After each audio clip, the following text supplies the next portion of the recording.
Hello and welcome back to this Let's Play of Planescape Torment with myself, Waze, and the Nameless One, Mort, Dakon, and Anna. We are here in the brothel of intellectual slating lust or something like that. And yes, it's been a while, so I did a quick preview of the last episode. I had a quick read of the journal. I'm going to have to get back into this. So we may read some of the journal along the way, and the stuff that we've got jotted down there, just to jog our memories on where we're at. Now, from what I understand, we're in here. There's a few things we need to do. The magician called Quell, where was he?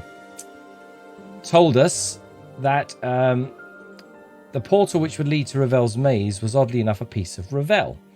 And he suggested that we go to the brothel of slating intellectual lusts in search of the key to her maze. We've also spoken to Fall from Grace, who could become a companion, but we have to speak to all 10 of her students. Now, from what we're aware, I think we're aware of 9.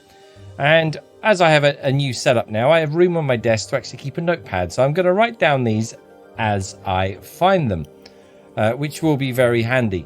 So we need to speak to all of those. There seems to be a 10th one. Maybe that's Fall from Grace herself. We don't know. And anything else going on? Also, Juliet, there's something going on with... She used to be friends with Kesai Ceres, I think, until she met Montague. And we've just interfered in their relationship and maybe even split those up. Who knows what's going to happen there. So if we've learned anything from Planescape Torment, it's we have to speak to people, we have to speak to them a lot, and we have to speak to them again. So let's do that. Let's speak to Delora. We might as well. Let's do that. And see what comes of it. Yeah, we're walking very slowly. Delora's face seems to brighten when she sees you. Greetings again, how may I serve you? Just how might you serve me, Delora? She blinks her eyes, then touches her hand to her heart, bowing her head slightly. I am able to debate any scholarly or academic matter quite proficiently, if that is your wish. I am also well versed in various games of strategy.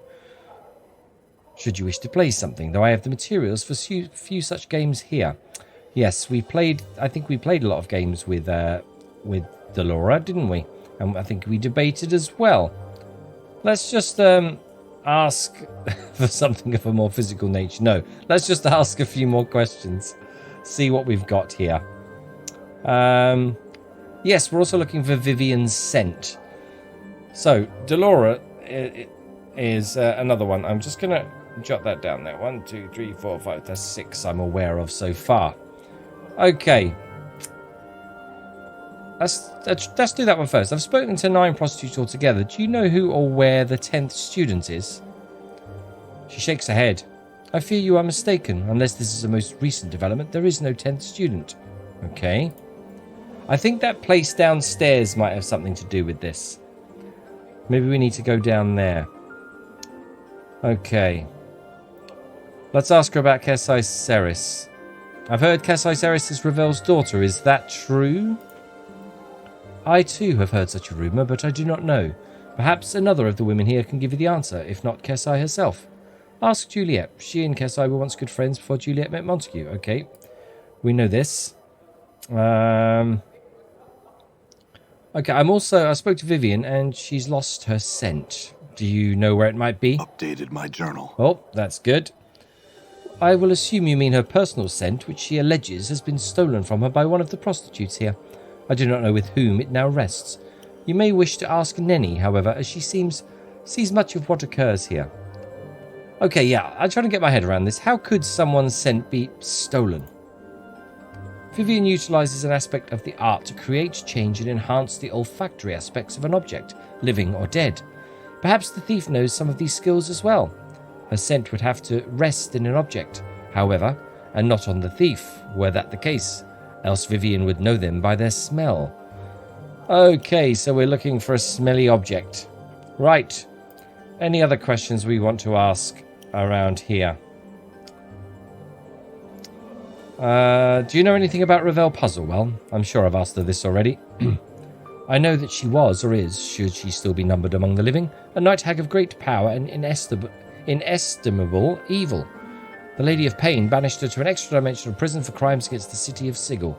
You would do well to speak to Eves of her. She knows a great many tales, could likely tell you Ravels. Okay, I think I'm going to leave that there with her. Nothing else here. I think I've asked a lot of these already, so let's leave that for now. Brothel patron, fall from grace. Okay. Let's head this way and see. And who have we got? Nenny. Nenny Nine Eyes.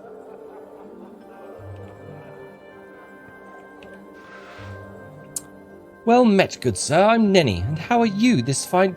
Oh, we've met before. Nenny giggles and smiles gleefully at you. I'm sorry, I knew you looked familiar, though. Nenny. That's...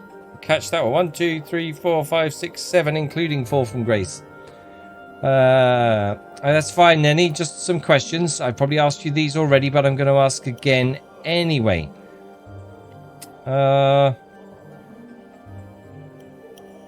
trying to find Vivian's scent. Do you know where it might be? Updated my journal. Okay. Maybe. I saw that mean Marissa sneaking out of Vivian's room one night. Now, I'm not saying she took it, but I know Marissa's not a very nice person. And that sure sounds suspicious, huh? I'd go ask her about it. Nenny nods at you. Okay, thanks, Neddy. Nenny, just another question. Again, Kesai Ceres, Ravel's daughter. Any truth to that, maybe? Beats me. Sorry. Maybe you should just ask Juliet. She and Kesai used to be really good friends. Yeah, then Juliet met Montague and now they don't talk so much. Okay. Right, this is the same story going around. Do we need to go and speak to Montague? Possibly. Possibly. Echo. Echo doesn't talk. Okay, Echo waves pleasantly to you as you approach her. Greetings, sir, and well met once more. Oh, yeah, she got her voice back, didn't she? Echo, I've spoken to 9 prostitutes altogether. Do you know who or where the 10th student is? Echo looks puzzled. I know of no 10th student. Perhaps she is new. If there is another, I have not met her. Okay. I am also trying to find Vivian's scent. Do you know where it might be? Echo shakes her head. No, I've no idea. Have you spoken to Nenny? She's always wandering about, taking in everything with those wide eyes of hers. No, okay. Other questions? So what are you doing here? I'm a student here, as are all the prostitutes. We seek to better learn the art of language in order to stimulate the minds, to heighten our awareness of ourselves and others, and to create new ways of experiencing another person. She pauses, lost in thought. Go on. Well, I've been without the ability to speak for so long. Most patrons came to me seeking someone to listen, someone attentive and capable of understanding them, that they could speak to, free of interruption and the like. Now that I can speak once more, I wonder if the time has come for me to move on, leave the brothel and become a sensate. Okay. A sensate? A member of the Society of Sensation. Ask Fall from Grace or someone at the Civic Festival if you'd know more of them. Okay, I just thought you might tell me something I didn't know. And any more about this place? The brothel is a school of sorts where young women, the prostitutes, she gives a wry smile, study the art of language and its subtleties, as our Mistress Grace might say, generally en route to becoming sensates. The brothel runs on the donations of its many patrons who come here seeking something more than base physical pleasure in the company of a woman. Yeah, okay, that's the standard response. Okay. So, how many have we got? 1, 2, 3, 4, 5, 6. That's 7 so far. Is there anybody in here? No. I have to try and get Anna to keep her eyes off. We can go back down here. I think there's something to do with that. Let's have a look in here. She's not in here. Is it? Who have we got? Vivian. I think we spoke to Vivian, but I'm just to be sure, I just want to cover all 9 here. Vivian greets you with a polite half smile. Had you any luck in finding my scent, perchance? Oh, in a way, I believe it was on Marissa's lost veil, which I returned to her. She had... Oh. Well, I'm glad the nameless one figured that out, because I certainly didn't. I'll go with that. In a way, I believe it was on Marissa's lost veil, which I returned to her. She has your scent. Updated my journal. 25,000 experience. I didn't even puzzle it out myself. For the briefest of moments, Vivian's eyes smiled with rage. She does she? We shall see about that. Do not move. I shall return shortly.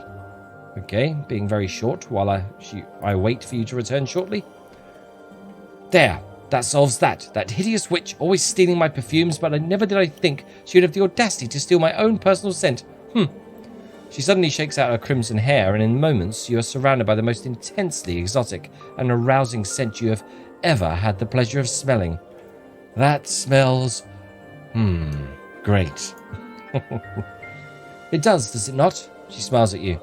And as you have done a favour for me, so I wish to perform one for you. Stand close to me, scarred one. No thanks, samurai. I'm going to approach her. You step closer to Vivian. She takes your hand and, in turning it over, takes a single cautious sniff of your wrist. Phew! She wrinkles her nose. Vinegar or embalming fluid? Yeah, more likely the latter. Here, I'll remove this smell from you. She mutters a few strange syllables, and a light tingling sensation spreads over your skin. In moments, your chemical reek lessens substantially. There, how is that? People should be less eager to avoid conversation with you now. Oh, that's very kind of you. Thank you, Vivian. Does that give me more charisma or something? In knowing the teachings of Zerthamon, I have become stronger. This is very good. This is very good, Dakon. Grow strong. If I can remember which button is... There we go. I found it. Bear with me. It's been a while. It's been a while. Okay. Let's have a look at his level up. I don't get to choose anything. So, spell memorization abilities have increased. This is good. 2 hit points gained, 1 hit point from con. Okay, and saving throws are up. Yeah, not too bad against the old breath weapon. Very good. So, I should then have a look at his spell book and see. Oh, something else. I'm not sure if I did it off camera or not. Let's have a look. What have we got? Blood Bridge, power of 1. Power of 1 increases the target's strength. And Blood Bridge.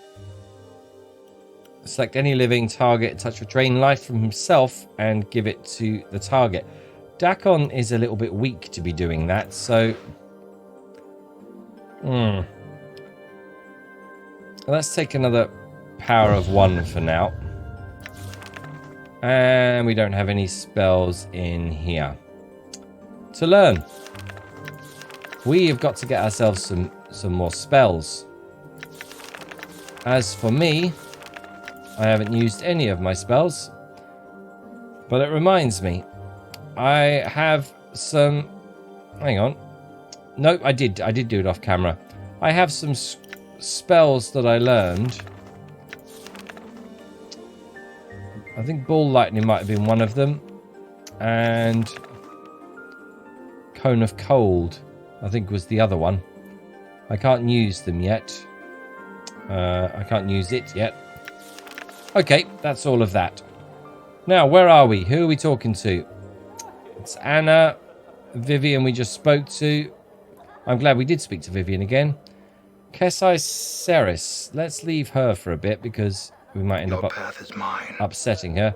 Actually, no, Dakon, not you. Done. Let's see. No one else in there. When we've spoken to everyone, we'll go back to Fall from Grace. Who's in here? Eves, is it? Oh no, Kamaski. The foul-mouthed, the adder tongue. Let's speak to her anyway. I have her on the list already. Oh, it's you again. Just can't get enough of me, huh? Just some questions, Kamaski. Fine, whatever, ask.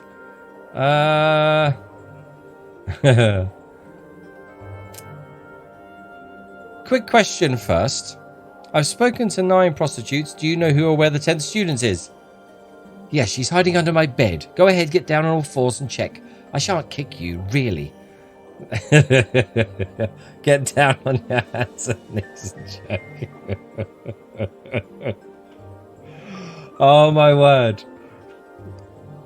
Yes, no, I'm not going to do that. I'm not. I can't. I can't. I've got to role play a little bit. He just, the nameless one would not do that. Another question then. Okay, look, I've heard while talking to everyone that you're Kesai Ceres's half sister. Is that true? Yes, I'm related to that chubby, mewling, hook-nosed daydreamer.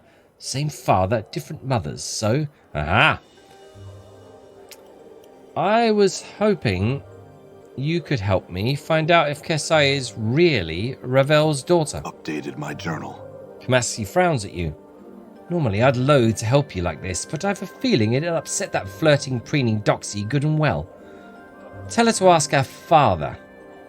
He's a powerful Cambion, so she ought to be able to call him right then and there. That'll get you your answer.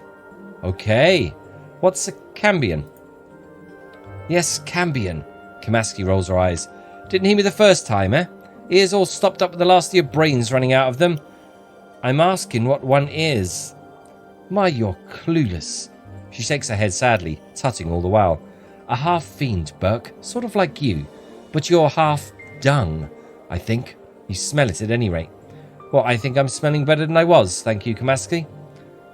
Well, better that than half you, Kamaski. You wish you were half Kamaski, sod. Even if you ended up with a goat's bum on your shoulders, it'd be better than that scarred-up face of yours. Okay. Fair enough. I don't think I've got any more questions. No, that's it. Okay. So, we're getting through 1, 2, 3, 4, 5, 6, 7. I've got 2 more to find. Delora we've done. Eves is another one anyway. Open the door. Here she is. Okay, Eves may have some tales to tell us, but let's see. Eve smiles pleasantly at you. Greetings again. Have you come to trade tales? Yes. Yes, I have. Let's see what comes of this. I'm going to tell her the story of the Alley of Dangerous Angles. Eve leans forward as you tell the tale of the Alley of Dangerous Angles and how it came to be. She seems to devour your every word. As you finish, she smiles at you. I shall remember this tale. Now I have one for you. The lady's suitor. Okay, go on. The tale concerns a suitor of the Lady of Pain, one of many over the years. He was a young man who was obsessed with the Mistress of Sigil. He saw her everywhere in every corner of her city. He would hear the rustling of her robes, the scrape of her blades, and grew infatuated beyond all reason. He hoped that if he worshipped her, that he would at last be able to see her, and so worship her he did. Okay, go on. He was found dead on the blood-soaked steps of his own home, grievous stab wounds covering the whole of his body, but his eyes were open wide, and upon his lips was a triumphant smile. Okay. Careful what you wish for, I guess. Careful what you worship. Okay, another tale to share. I got a question first.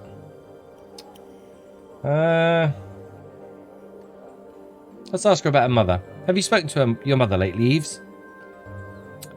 Eves nods, smiling. I have, thank you. Oh, my pleasure. I had another question. Eves, I've spoken to 9 prostitutes. Do you know who or where the 10th is? Eve shakes her head. Speak with Nenny. She's forever pacing about, observing everything intently. Do we have to go back to Nenny again and push her on this a bit? I'm not sure we had many options, to be honest. Okay. We need to go back to Kesai Ceres, definitely.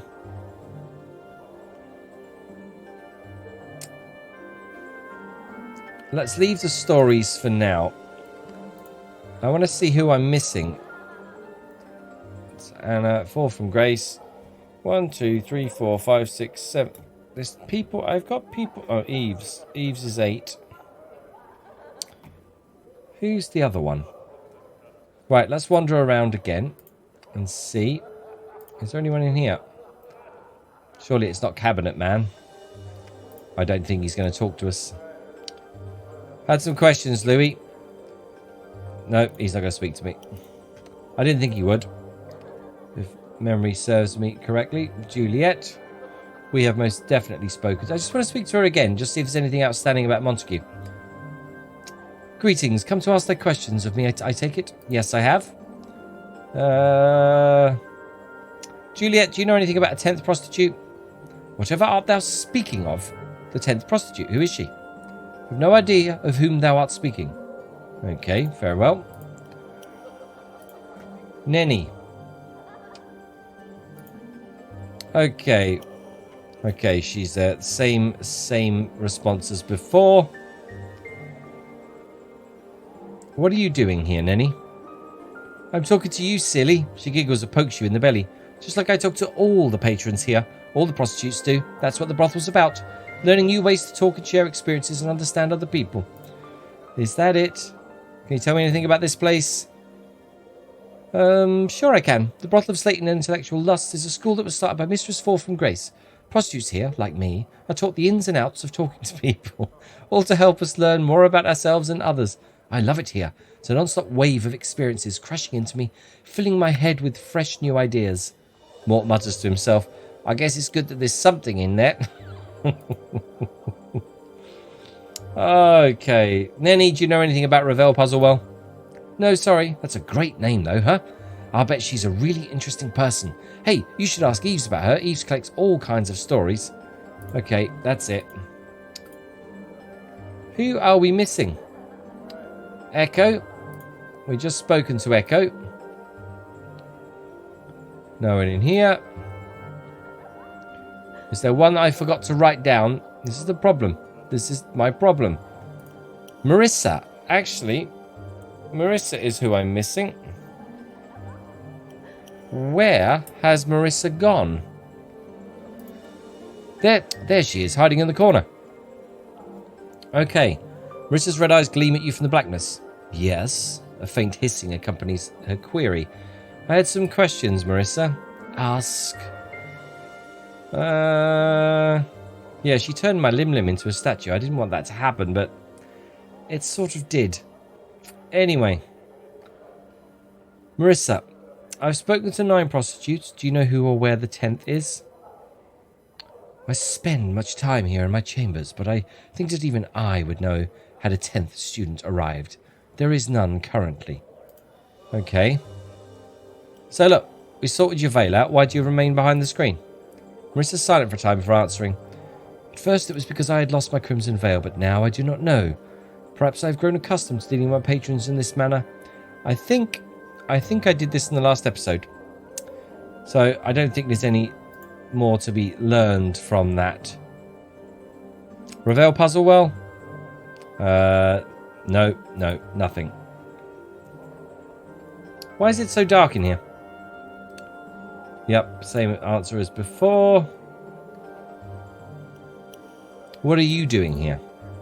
Sitting here with my thoughts, listening to a voice yours. Silence of both of them, literal then figurative, is deafening.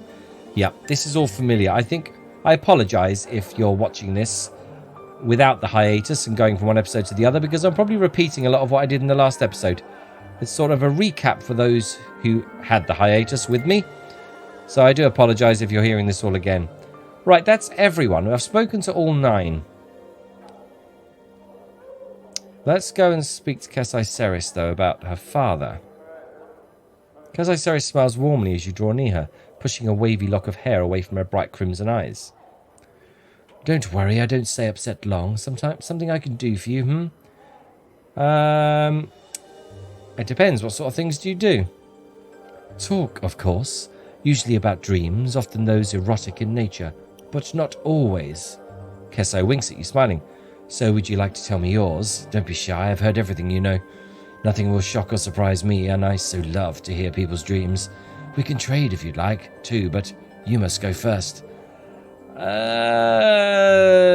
I'd rather not. I've got some other questions. No, she didn't. Kess, I talked to Kamaski. She told me she's a half-sister and that Ravel's your mother. She didn't actually tell me that. Said about a father. Okay, let's ask her about the 10th student first. The 10th? Kesai purses her lips, tapping her foot as she thinks. No, there's only 9 of us. There's always 9 prostitutes, unless Mistress Grace has made some recent changes I don't know about. Okay. Look, I know I upset you, Kesai, by bringing this up, but I talked to Kamaski and she told me she's your half-sister and that Ravel's your mother. Kesai snarls, her eyes blazing with malice. That hells! How I loathe that woman. Why would you even believe that sort of tripe? She says that you deny it and in fact may not know it, but that it's true. She said you could ask your father and that he would tell you. Updated my journal. Okay. Kesai stares at you silently for a time. Give me a moment. She turns from you and begins to mutter softly. The air seems to shimmer around her slightly and fills with a coppery smell like warm blood.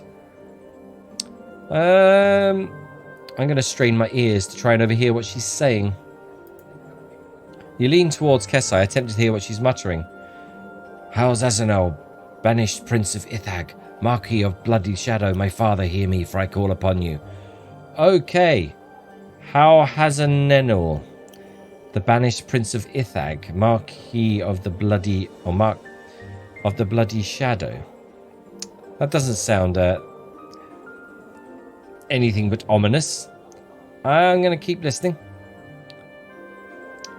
Yes, beloved father, it is I, Kesai Ceres. I would bid you answer me one question, a question I've asked you time and again. Okay. Yes, beloved father, I cannot bear to have another ask me and not know myself. You must tell me. I have asked for nothing save this. Tell me, I beg of you. Let's keep listening. Yes, beloved father, I understand. I thank you. Farewell. Okay, I'm going to lean back and pretend I heard nothing. Kesai remains turned away from you for a moment before finally coming to face you. I did not want to believe that wicked hag may have been my mother. I have lived long, and I do not appear to age, and have disturbing dreams sometimes. She shudders. But still, I do not wish to be the inheritor of the evil she caused, nor draw the lady's gaze as my mother did. Such evil things she did. Okay. Tell me what you know of her, will you? I heard she would pose impossible riddles to people. Riddles she could answer, but no one else could. She would devour the person if they answered incorrectly, or leave them dangling in her horrifying gardens as examples to all. Those few who somehow escaped, she tormented in their dreams, riding them like steeds, breaking their wills and hurling their souls into the colourless oblivion of the grey waste. Okay, go on. Her magic was said to be beyond anything most had ever seen. It was imagination woven from nightmare and given substance. Stone and solid shapes bent to her will like soft clay. The laws of the plains would bend beneath her feet, and from nothing she could weave illusion. And from illusion, weave realities that could horrify and kill and confound. She was a mistress of all the dark arts, mistress and master of them all. She hounded a governor that dared quote Sigil law to her with shadows that devoured him, all but his tongue, his fingers, and the flesh of his face. She turned mercy killers inside out, and shattered buildings of those who disposed her. Terrible, terrible powers were at her command. She changed the shape like water, and would use it to destroy some for amusement and to steal knowledge from others. She was a monster, like all that had been spawned from the grey waste. In the end, she threatened to open the cage and let the fury of the plains come rolling in, like a wave. Fortunately, she did not succeed. She existed solely to cause malice. I do not know if she is dead, but I know now that she was my mother. Kesai's Kesai's shoulders slump and her head hangs down. Oh, that I had tears so that I could weep with sorrow. I think the nameless one would try and comfort her. Thanks for your efforts, but I'll be fine. I just need some time to think that about it, that's all. Kessai, I hate to ask this now, but I need you to give me a piece of yourself. She looks alarmed. Pardon? Look, the portal to Ravel's maze is a piece of her, and you're of her blood. Is it? I think it's close enough. Kessai gasps. You intend to seek her out? Her surprise quickly changes to an expression of wariness. What would you need of me? Your blood, most likely. Only a drop or two, though, I'm sure. She nods. But do you have some way to carry it? A piece of cloth, like a handkerchief or something, you know? Yes, here. Updated my journal. 40,000 experience. Lovely, lovely. Okay. Kessai takes the handkerchief and gingerly pricks the tip of her finger on one of her fangs. After letting several drops of blood soak into the cloth, she returns it to you. I knew there was a reason to hang on to that handkerchief. You're placing yourself in grave danger, you know. Even if the stories of my mother are greatly exaggerated, she's horribly powerful and completely evil. Good luck. Yes, so I've heard. Thanks and farewell, Kessai. You know, I've learned some new tricks. I bet you have, Anna. Well, that was a lot of going about things. Question now is, where's Fall from Grace? Here she is. Let's talk to Fall from Grace. And we've got 2 level ups, Anna and Dakon. I thought I'd level Dakon up. Is there something I'm meant to do? I will check that out afterwards. Let's talk to Fall from Grace first. She wanted me to speak to 10. No. Yes, no. Let's talk to her again. I'm just worried if I go talk to her before I've spoken to everyone, could that turn her off and make her not speak to me? Should we check out the room below first before we talk to her? And what will I get from Anna and Dakon's level ups? We will look at all of that in the next episode. It's good to be back in Planescape Torment. Thank you all for watching and for your patience in between this and episode 43. I do hope you're all well. And until next time, take care.